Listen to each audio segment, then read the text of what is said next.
In a surprising twist, Apple's much-anticipated iPhone SE May 4th launch much earlier than expected.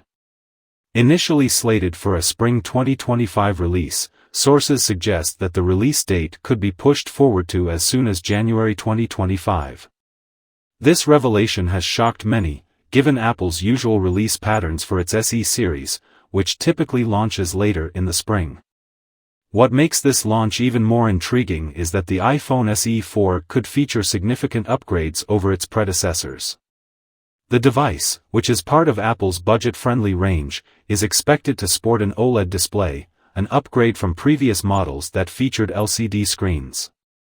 Additionally, it could be powered by Apple's A18 chip, bringing cutting-edge processing power to a more affordable device.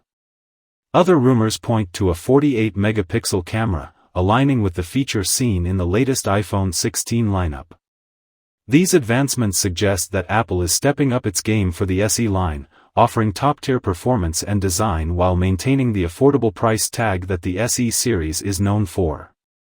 For those who were waiting for a more budget-conscious option with flagship-level features, the iPhone SE 4 might just be the answer.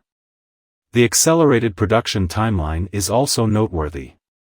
Production is expected to begin in October 2024, well ahead of the traditional spring manufacturing cycle for the SE series.